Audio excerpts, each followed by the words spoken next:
Hallo und herzlich willkommen zu einer neuen Folge von Wie sage ich's richtig?, meinem kleinen Programm, in dem wir uns mit der Aussprache in der deutschen Sprache befassen.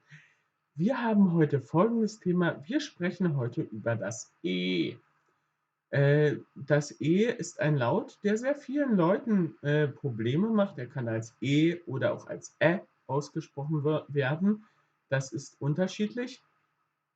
Und das E macht vielen, vor allem in seiner langen Form, Probleme, dadurch, dass viele Leute die englische Sprache beherrschen und im Englischen dieses E als I ausgesprochen wird.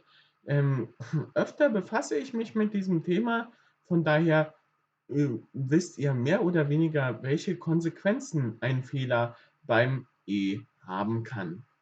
Deshalb werde ich heute nicht groß darauf eingehen.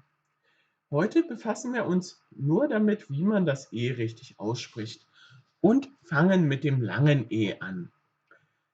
Das lange E, ja, wird, wie es der Name schon sagt oder wie es, darauf schließen lässt, lang ausgesprochen, und wir versuchen es bitte auch tief am Kehlkopf auszusprechen, damit wir nicht in Versuchung kommen, ein I zu bilden. Ihr dürft auch nie ein I in diesem E hören.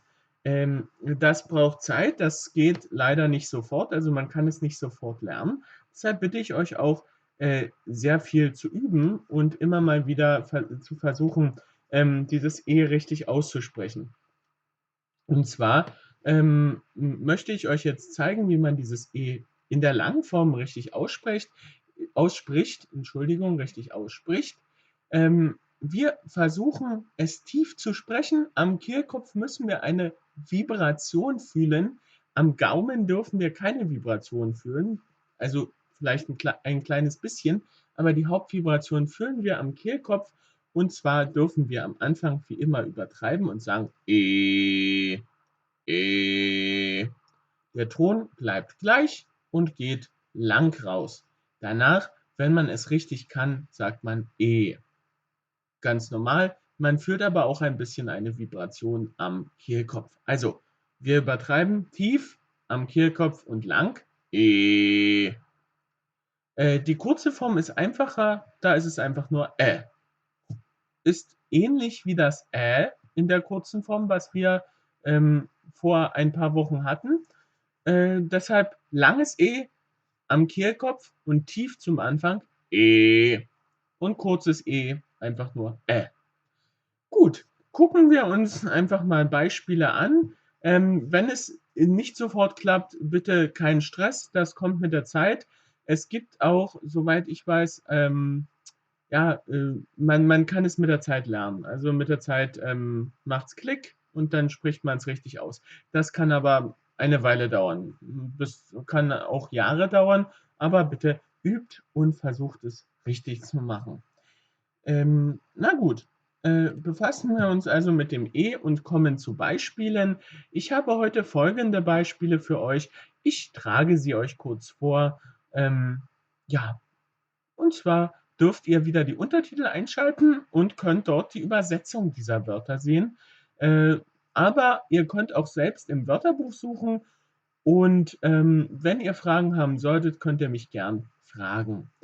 Äh, Fangen wir doch einfach mal an. Ich habe hier auch wieder versucht, die Struktur aufrecht zu erhalten, die wir in den letzten Folgen hatten.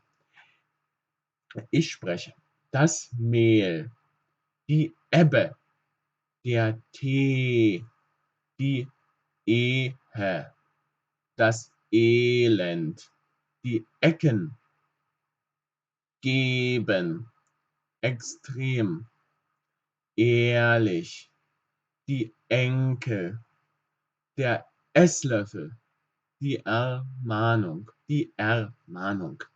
Ich habe es jetzt auch etwas übertrieben ausgesprochen und möchte euch auf unterschiedliche Sachen hinweisen. Zuerst, wo steht das E? Das E kann überall stehen. Das ist egal, das E kann am Anfang, am Ende stehen. Hier sehen wir es zum Beispiel bei der Ebbe oder bei der Ehe, dass es in manchen Wörtern doppelt vorkommen kann. Ja, das ist bei den Umlauten eigentlich so gut wie nicht möglich, aber beim E natürlich haben wir hier auch zweimal ein E. Fangen wir vielleicht einfach mal mit dem Doppel-E an. Das Doppel-E verlängert uns das E und hier ist auch eine Falle. Achtung, dass ihr das nicht mit dem Englischen verwechselt. Hier dürfen und hier müssen wir sogar übertragen. E, T. Dieses Doppel-E verlängert uns diesen Laut. Also wir sprechen ein langes E aus. Wenn es um EH geht, dann sprechen wir durch das E durch das H auch lang aus. Also Mehl. Es wird lange ausgesprochen. Es wird lang ausgesprochen. Äh, versucht bitte auch, folgendes noch. Wenn ihr das E aussprecht, versucht bitte auch, dass eure Zunge unten bleibt. Dass sie wie betäubt im Mundraum liegt und nicht nach oben geht. Das ist auch noch wichtig. Fangen wir vielleicht einfach mal so an. Was verlängert uns das E? Das E wird durch ein H verlängert, ein Doppel-E verlängert und das war's an sich. Was verkürzt? Ja, ein doppelter Laut, also ein anderer Laut, der doppelt ist, zum Beispiel Doppel-B, verkürzt uns Ebbe. Hier haben wir es sogar nochmal, dass das Ende auch verkürzt wird. Und was verkürzt noch? CK natürlich, aber nicht so extrem. Also die Ecken. Es verkürzt aber nicht ganz so extrem. Extrem haben wir natürlich auch das Wort. Dort wird es auch etwas kürzer ausgesprochen. Ja? Extrem.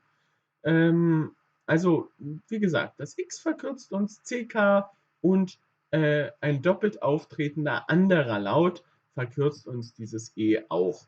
Und wir sprechen dann praktisch nur Na, zum Beispiel der Esslöffel. Wir haben auch wieder ein zusammengesetztes Wort natürlich, um die Struktur zu behalten. Und hier haben wir zweimal sowohl im ersten als auch im zweiten Teil.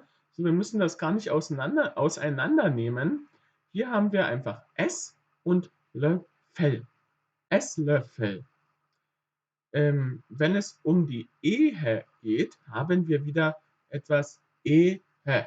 Haben wir wieder praktisch mit den Silben zu tun, dass dieses E lang ausgesprochen wird, aber das H ein bisschen anders. Also das ist ein spezifisches Wort.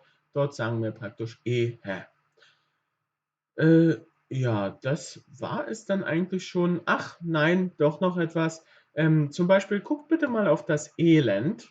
Hier haben wir zum Beispiel die Situation, dass ein E lang ausgesprochen wird, E, und ein E kurz, das Elend. Also eigentlich nicht unbedingt kurz, aber normal. Ich spreche euch die Wörter einfach noch einmal vor und spreche sie normal vor. Das Mehl, die Ebbe, der Tee, die Ehe, das Elend, die Ecken, geben, extrem, ehrlich, die Enkel, der Esslöffel, die Ermahnung. Okay, versucht es euch bitte noch einmal anzusehen, diese Wörter. Könnt ihr euch gerne aufschreiben und vor dem Spiegel üben. Wenn es um das E geht, ist es sehr unterschiedlich. Deshalb vielleicht versucht euch die Wörter richtig einzuprägen. Und es kann auch bei einzelnen Wörtern unterschiedlich sein. Deshalb empfehle ich euch, zum Beispiel bei Wörterbüchern die Funktion zu nutzen, dass der Laut auch ausgesprochen wird oder das Wort ausgesprochen wird und das Wort sich so einzuprägen. Wir müssen aber bedenken, dass H uns das E verlängert und ein doppelter Laut es uns normalerweise oder CK es uns normalerweise verkürzen. So viel dazu. Ich bedanke mich bei euch, wünsche alles Gute, viel Erfolg beim Lernen und natürlich auch viel Spaß. Bleibt gesund, bleibt dabei und kommentiert, kritisiert, macht Vorschläge, wenn ihr möchtet. Dazu könnt ihr gern oder zu diesem Zweck könnt ihr gern die Kommentare nutzen. Vielen Dank fürs Zuschauen. Macht's gut, alles Gute, bleibt gesund und tschüss.